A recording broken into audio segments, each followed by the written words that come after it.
everyone, this is Indranil. In this video, I will provide a brief review of our paper titled A Universal Inequality on the 2D CFT Partition Function. This work has been done in collaboration with Sriti Pal and Jashin Shyam. So we know that in the semi-classical limit of 3D ADS gravity, the saddle point analysis predicts two phases. One is the thermal ADS3 phase, which is dominant in this particular region, and the other one is the rotating BTZ black hole phase, which dominates in this particular region. And the grand canonical free energy gives a universal behavior like this. Now Hartman, Keller, Stoica in their paper proved the universality in a comparatively smaller domain compared to the one mentioned above by performing 3 iterations, and after that they conjectured that infinite iterations would lead to the above result.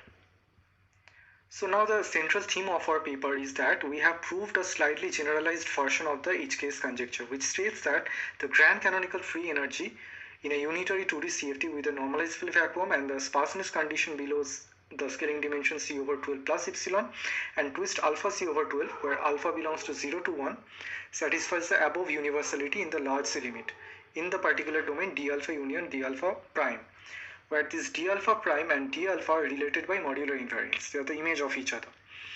This twist sparseness condition is more relaxed than the one HKS assumed, because HKS took alpha equal to 1. So this domain d alpha union d alpha prime for different alphas shown in the following phase diagrams. So we see that for alpha equal to 1, this d alpha union d alpha prime spans the whole beta L greater than 0, beta R greater than 0 plane, except this hyperbola beta L times beta R equal to 4 pi square. On the other hand, for alpha less than 1, as this alpha decreases, d alpha union d alpha prime gets more and more restricted, and the volume of this white colored non-universal region increases, which is basically the region where none of the phase dominates. Now let's briefly discuss how to prove this conjecture.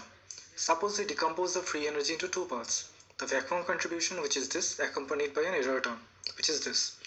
So now our task is to obtain a domain d alpha and show that for any point beta L, beta R, which belongs to this d alpha, the error term bounded by this order 1 quantity at the large C limit.